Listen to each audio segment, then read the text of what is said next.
Snow was falling hard when I first saw her, the wind driving it sideways so the flakes stung against my cheeks.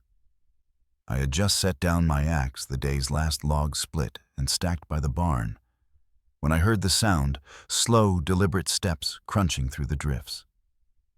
Folks didn't walk into these hills in a storm unless they were lost or desperate. Through the swirl of white, a figure took shape, swaying with each step, her long, dark hair whipped by the wind. She stopped short of the porch, watching me with eyes that didn't waver. For a moment, neither of us moved. Before I tell you what happened next, let me know where you're listening from in the comments, and tap like and subscribe if you've ever faced a moment when one choice could change everything.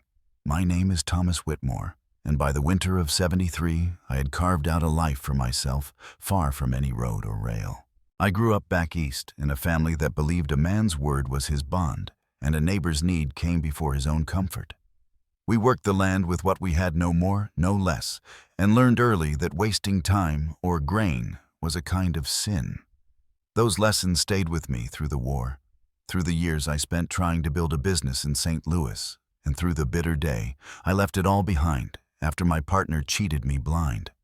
The 160 acres I claimed in Montana under the Homestead Act were no Eden, but they were mine to shape. I raised my cabin by hand, every log cut, and fitted so tight the wind barely whispered through the seams. 15 miles lay between me and the nearest neighbor, a full day's ride over rock and snow to the closest settlement. I liked it that way. Out here, no one came calling unless they had cause, and I could work from dawn to dusk without the sound of another man's voice. Supplies were hauled in twice a year from Bear Creek's trading post. Every sack of beans and pound of salt pork accounted for like coin in a strongbox. Life in these mountains taught you the difference between want and need. I wanted fresh bread, but I needed coffee to keep me through the long nights. I wanted company, but I needed the quiet more. The railroad men and land speculators back east would never understand that. To them, this country was something to be bought and carved up, not tended and lived in. Every letter I got from back home spoke of new ventures and quick fortunes. But I'd seen enough of the world's deals to know what was usually lost in the bargain. That winter evening, the wind rose before sunset, sweeping through the pines until the trunks groaned. I'd planned to spend the night mending harness and keeping the fire high. Instead, I stood in my doorway, looking out at the stranger, half buried in snow, her clothes too thin for the cold, her hands empty. I didn't yet know her name or what road had led her to my porch. But I could feel the weight of the moment pressing in like the storm. I reached for the door latch, the sound of the wind loud in my ears, and made my choice. The wind caught the door as I pulled it open, flinging a spray of snow across the floorboards. She stood there without speaking, her hair plastered to her cheeks, the buckskin shirt and leggings soaked through. Her lips were pale, her breath quick in the cold, but her eyes never flinched from mine. I stepped back, letting her cross the threshold. The scent of leather and wood smoke clung to her as I dropped the bar back into place against the door. She stayed near the center of the room, her hands folded close to her chest as if holding on to what little warmth she had left. The fire crackled, sending shadows dancing along the log walls. I reached for the trunk in the corner, pulled out the thick blue wool blanket I'd carried west years ago, and held it out to her.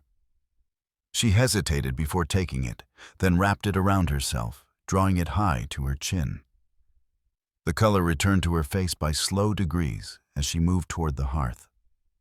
The kettle still held enough for another cup, so I poured it into a tin mug and set it on the table. "Are you hungry?" I asked. She gave a single small nod. I spooned what was left of the beans and salt pork into a bowl, adding more meat than I would have for myself. She took it in both hands and ate without hurry, each bite measured as though it had been some time since her last meal. Outside, the wind pressed against the shutters and the snow thickened. When she spoke, her voice was low but clear. "Ayanna," she said, touching her chest lightly. I told her my name, and she inclined her head as though committing it to memory. I asked where she was headed in weather like this. Her gaze stayed on the flames for a long moment before she answered. "Away," she said. No further detail, no complaint, no plea. I didn't press. Some roads aren't spoken of until a person's ready.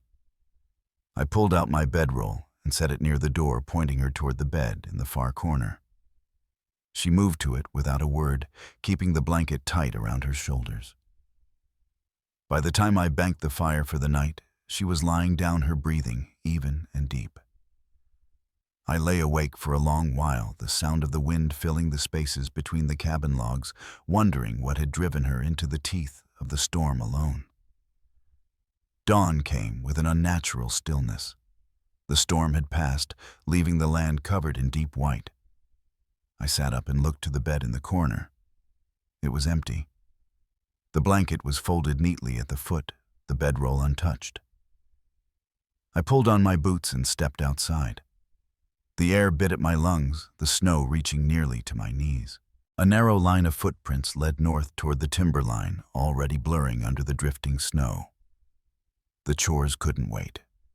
I cleared the barn doors and checked my horse and 2 head of cattle. Both had weathered the night well. My woodpile was low, so I took the axe out behind the cabin. The blade sank into the first log with a solid thud, but on the second swing, the sound was different. A sharp metallic ring that stopped me cold. I knelt and brushed away snow and wood chips. Beneath the frost, a dark stone showed through its surface, laced with a deep yellow glint. I pried it loose and turned it in my hands. It was no trick of the light. The vein ran thick through the rock gold, as true as any pulled from a mine.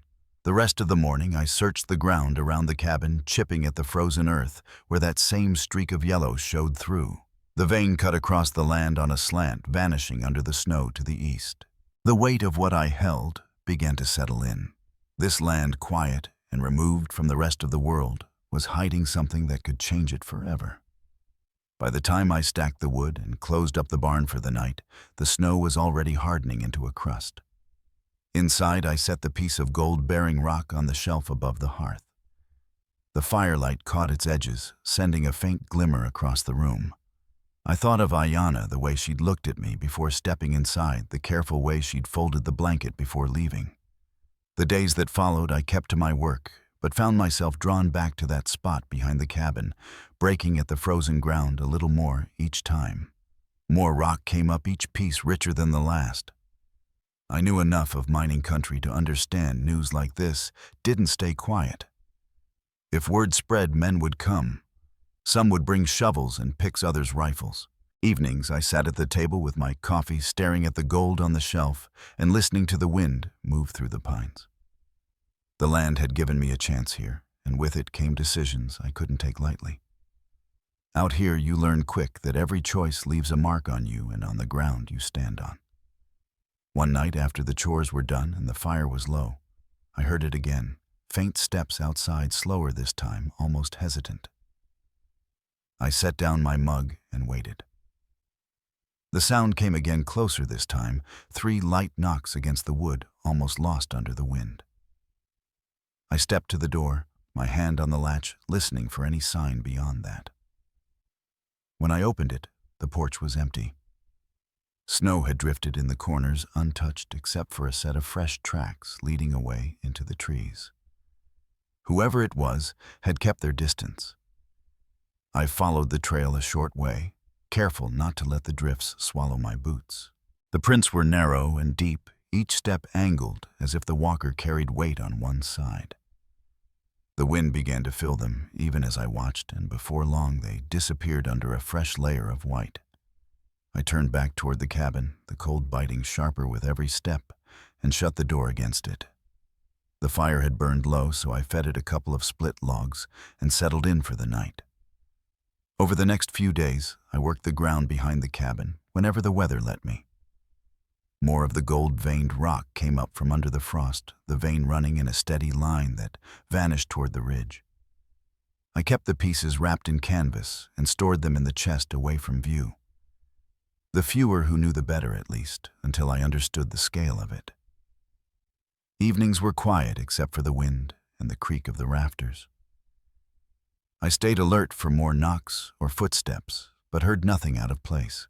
Then on the fourth day, after finding the first piece, I was mending a broken harness strap when movement caught my eye through the window. A figure stood near the edge of the clearing, half hidden by the pines. I stepped outside, the snow crunching under my boots. The figure didn't move at first. As I got closer, I saw it was Ayanna. She wore the same buckskin clothes as before, her hair loose over her shoulders. She looked at me for a moment, then down toward the ground between us. "I wanted to see if you were well," she said. Her voice carried in the cold, steady but quiet. "I am," I told her. "You left before sunrise." She nodded. I had to keep moving. There was no more explanation, and I didn't press for one. She glanced toward the ridge where the gold vein ran, then back at me. "The land here is strong," she said almost to herself. We stood in the cold for another moment before she pulled the blanket tighter around her shoulders. "I won't stay," she said, "but you will see me again." With that, she turned and walked back toward the trees, her tracks cutting a narrow path through the snow. I stayed where I was until she vanished into the shadows. The snow began to soften in the days that followed, and I worked longer hours outside. My stores of food were holding, though I rationed the coffee and salt pork more tightly. I began marking the line of the gold vein with stakes so I could follow it once the ground thawed. Each strike of the pick or axe against stone echoed through the clearing. One morning I saddled my horse and rode the long trail toward Bear Creek. The trip took most of the day, the pass still holding snow in the higher stretches. The trading post was busy with trappers and ranchers, bringing in furs and hides. I kept my purchases: small flour beans, a little molasses, and said nothing about what I'd found. On the ride back, I thought about the ridge, the gold, and the steady way Ayanna had looked at me. Whatever she knew, she carried it like a secret meant to be kept. I didn't yet understand her connection to this place, but I had the sense she belonged to it as much as the pines or the creek. By the time I reached the cabin, dusk was settling in. The sky was a pale wash of color over the mountains, and the cold had returned with the fading light. I stabled the horse, set the supplies inside, and lit the lamp on the table. Outside, the wind began to rise again, pushing against the shutters. I had just poured a cup of coffee when a shadow crossed the porch. The shadow paused outside, the shape faint against the lamplight, spilling through the window. I set my cup down and moved to the door, the boards creaking under my boots. When I pulled it open, Ayanna stood there, again the blue wool blanket still around her shoulders. Snow dusted her hair and caught in the fringe of her leggings. She stepped inside without a word, her eyes scanning the cabin as though fixing every detail in her mind. I closed the door and set the bar across it. "You're a long way from shelter in this weather," I said. She met my gaze briefly, then moved toward the fire. The blanket slipped slightly, and I saw she carried a small leather pouch tied at her belt. She didn't sit until I brought over a stool, the legs scraping gently across the planks. For a long while we listened to the wind, the fire popping now and then as a log shifted. When she spoke, her words were measured.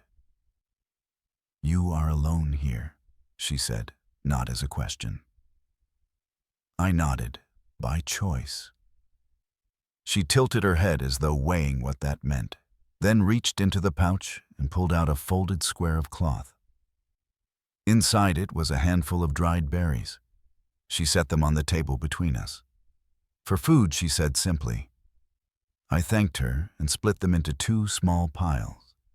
We ate in silence, the berries tart on my tongue. Her eyes kept drifting toward the back wall, the direction of the ground, where I'd found the gold. It wasn't an idle glance, it carried an awareness, as though she knew more about what lay under the earth than I did. When I asked where she had been since the storm, she only said, "Moving with the wind." No names, no places. Later, as I banked the fire for the night, she stood and pulled the blanket tighter around herself. "I will go before dawn," she said. "The snow hides my trail best then." I didn't try to change her mind. Some departures aren't for another person to prevent. I left the door unbarred that night, and by morning she was gone. The stool still sat by the hearth, the only sign she'd been there. The days stretched longer as the light began to hold into evening. I kept to my work, but the thought of her glances toward the ridge stayed with me. I began following the gold vein, more deliberately marking its course with stakes and notches in the trees. The line ran true, cutting across my claim and into a low draw where the snow was slower to melt.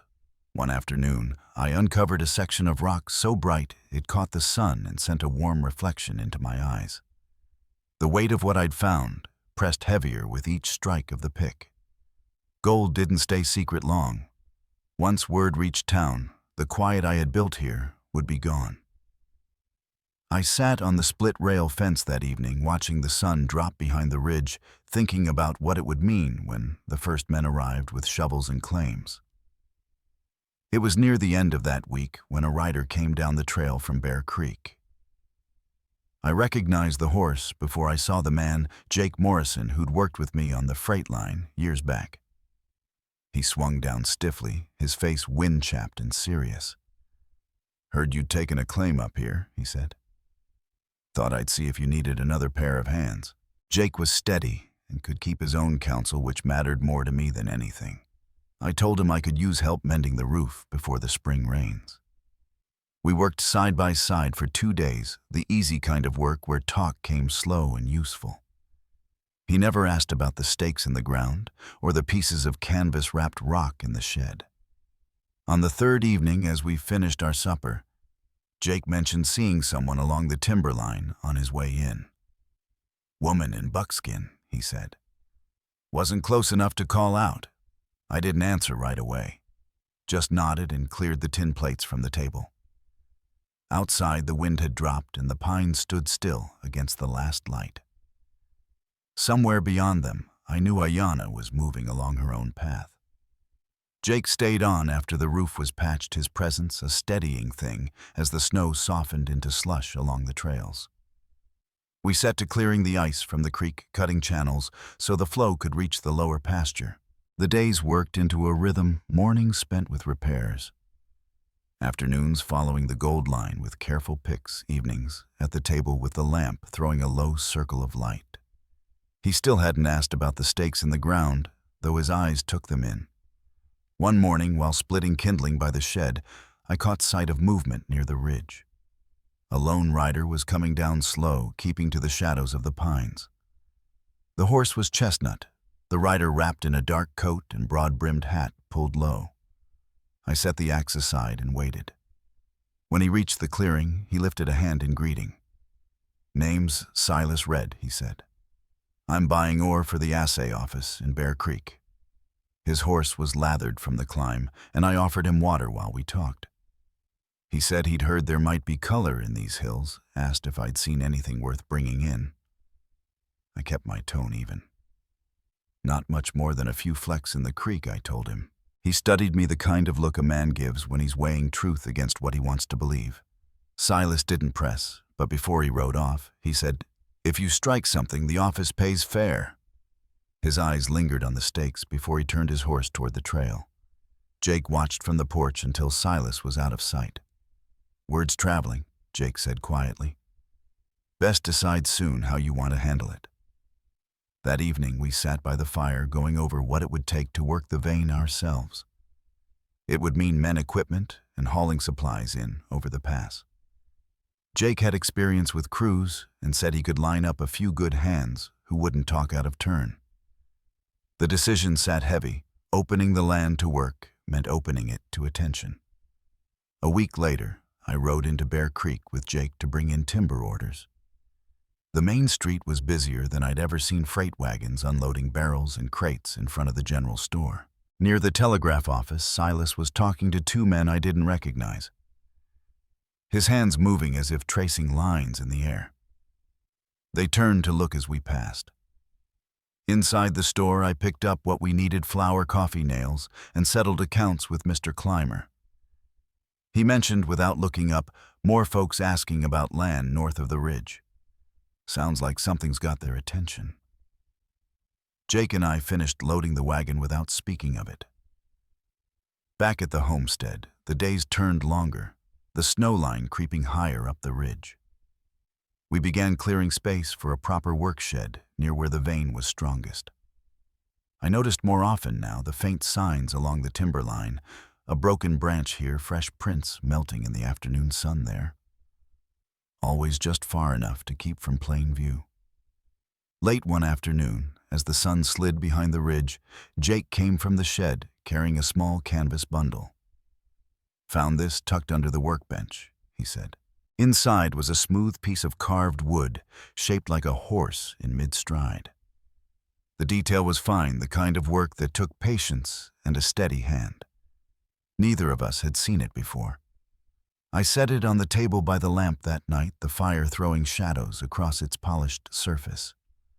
The lines of it brought to mind the way Ayanna moved, quiet, purposeful, never hurried.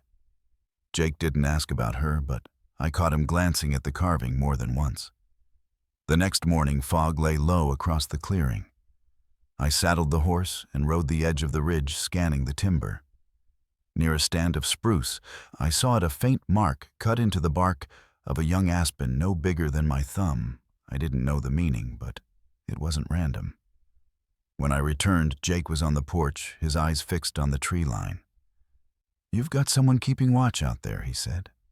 "Question is for your sake or theirs?" I didn't answer. The gold was still in the ground, the stakes still holding their line, and the air carried the stillness of a change coming. The carved horse stayed on the table for several days, its smooth edges catching the lamplight at night. I noticed Jake studying it more than once, though he never asked outright about where it came from.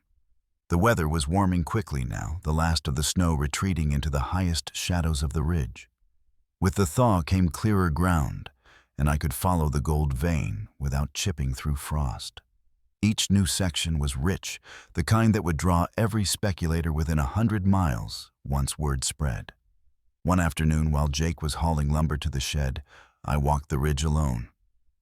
The mark on the aspen was still there, cut clean into the bark. Around it, I found the remains of a small fire pit, the ashes cold but recent enough to hold shape. A pair of moccasins lay neatly beside a flat rock, their leather soft and well made. Next to them was a bundle of teach, tied with sinew. It was clear someone had been keeping watch from this vantage. Back at the cabin, I set the moccasins and sage on the table beside the carved horse. Jake came in with an armful of kindling and stopped when he saw them. "That's no chance find," he said. "Whoever's out there wants you to know they've been here." I didn't answer. The thought had already settled in my mind. As steady as the creek's flow, Ayanna hadn't left these hills at all. 2 days later, the answer came in a way I hadn't expected. Jake had been digging near the cabin to set posts for a small corral when his shovel struck something firm. We cleared the dirt and pulled out a weathered leather pouch. Inside was a folded sheet of paper, a scrap of blue wool cloth, and a second carved horse. The wool was from my blanket, the one I'd given Ayanna that first night. The paper held a message written in a careful hand. The first lines were in English, the rest in a script I didn't recognize. It began with my name and went on to say that the night I offered shelter had restored more than her warmth. It had restored her trust in a world that had taken much from her. She told of being the daughter of a Lakota chief, of leaving to escape a binding marriage, and of knowing there was gold beneath this land before she ever stepped across my threshold. She had kept silent, so the kindness I showed would stand on its own. I read the letter twice, then set it down, my eyes drawn to the cloth folded beside it. Jake stood quiet through it all. When I looked up, he simply said, "She's been closer than you knew." The pouch also held a second note, shorter, telling me to use what I'd found here with care, to see that it built something worthy of the land it came from. That night I sat at the table long after Jake had turned in. Outside, the wind moved through the pines in slow, steady gusts. Somewhere beyond their line, Ayana was out there watching as she had for months, maybe years. I thought of the gold, the growing line of stakes, and the attention that would come when the first loads were hauled down to Bear Creek. By morning, I'd made my choice. When Jake came in from the barn, I told him I would work the vein, but not for quick profit. We would hire local men, pay them fair, and make certain what we took out of the ground brought something back to the people and the place. He nodded once, then said, "We'll need to get ahead of the talk. Best set the terms before others do it for you." We spent the rest of the day drawing plans for a small-scale operation that could be built up in stages. The work would be honest and the wages steady. As I rolled up the plans that evening, I caught sight of the carved horses on the table. The firelight flickered over them, the shapes seeming almost alive. Later, as the last light faded from the ridge, I stepped out onto the porch. The air was crisp, carrying the faint scent of wood smoke from somewhere beyond the creek. I scanned the tree line, and though I saw no movement, I felt the certainty of eyes on me. By early summer, the mine site had begun to take shape. We built a stout frame over the first shaft-set pulleys and ran timber braces down into the dark. Jake kept the men steady, hiring only those he trusted, paying them at the end of each week in coin, counted by hand. I spent most days moving between the work and the cabin, keeping records and watching the line of ore sacks grow. Word still found its way into town, despite our care. Riders from Bear Creek came more often, some claiming to sell supplies, others looking too long at the tools and wagons. One afternoon, a small group from the Iota Band arrived on foot. Their leader, Samuel Red Elk, introduced himself as a spokesman for the families who still camped along the far valley.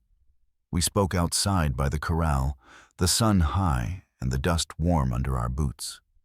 Samuel said they had heard of the gold and wanted to know if it was true. I told him it was, and that I intended for some of what came out of this ground to return to the people it had belonged to before any surveyor's mark. He nodded, the lines in his face easing slightly. "We will hold you to that," he said. Jake came out with water for the men, and they drank in the shade before starting back toward the ridge. The days ran long, the work heavy but steady. Each evening I'd walk to the edge of the timberline. Sometimes I'd find a new twist of sage tucked into the crook of a branch or a single feather pinned beneath a stone. Always small, always placed where I would see. They felt like signs, not warnings. It was in the second week of August that Ayana stepped into the open for the first time since the thaw. I was at the table going over figures when the door pushed inward, the hinge groaning. She stood there, framed by late light, her hair bound with a strip of red cloth, the blue wool blanket folded over one arm. Jake glanced up from the hearth, but didn't move. "You've built much since winter," she said, her eyes sweeping the room before settling on mine. I rose, unsure whether to take the blanket she held out. "It is yours," she added, "but it will always be ours now." I told her it could stay here where it had been kept, but she shook her head and placed it in my hands.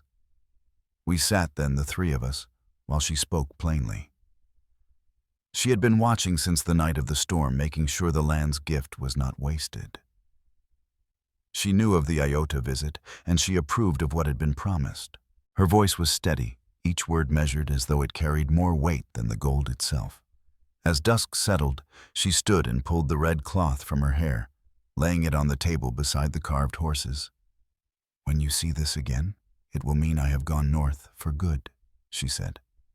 "Until then, I will still be near." Without another word, she stepped out into the fading light, her figure blending with the trees until there was only shadow. That night, the blanket lay folded at the foot of my bed. Outside, the campfires of the men at the shaft burned low, the murmur of their voices carrying just enough to reach the porch. Somewhere beyond the ridge held its own quiet, the kind that comes before a change you can't quite name. The next weeks passed with a steadiness that felt earned. The mine ran smooth under Jake's hand, the men drawing ore from the shaft and sending it down the trail to Bear Creek. Samuel Red Elk returned with 2 others from his band, and together we put our agreement in writing. Half the profits set aside for school's medicine and supplies for their people. We shook hands in the yard, the dust rising around our boots, the kind of handshake that held weight beyond any paper. I saw Ayanna only once more. It was late afternoon, the sun warm on the ridge when she appeared at the edge of the clearing. She didn't come to the porch. Instead, she stood among the pines watching as the wagons rolled out with their load. When our eyes met, she gave a single nod and lifted the red cloth I'd last seen on my table. She tied it in her hair, then turned north without a word. I knew what it meant. That evening, I unfolded the blue wool blanket and laid it across the foot of the bed. The carved horses stayed on the mantel where the light caught them at sundown. Each piece was a reminder of the winter storm, of a door opened without knowing what would follow, and of the quiet presence that had shaped the path since. The town that grew from this ground was more than I had planned when I first set my stakes. There were times it pulled me into disputes and dealings I'd rather have avoided, but I never forgot why I'd chosen this way. The gold could have been a curse. Instead, it became a means to build something worth leaving behind. A place where work was fair, voices were heard, and neighbors stood by each other. Some nights, when the lamps are out and the mine is quiet, I sit on the porch and listen for the wind through the timber. I think of Ayanna's steady gaze, the trust in her voice, when she said she'd be near, and the way she walked into the trees that last day. I like to believe she still walks somewhere under that northern sky, free and unbound. If this story leaves you with anything, let it be this: in the high country, wealth isn't measured only in ounces or acres. Sometimes it's in the hands you shake, the promises you keep, and the doors you choose to open. And if you've ever had a moment where one choice changed the course of your life, I'd like to hear it. Share it so it can be remembered.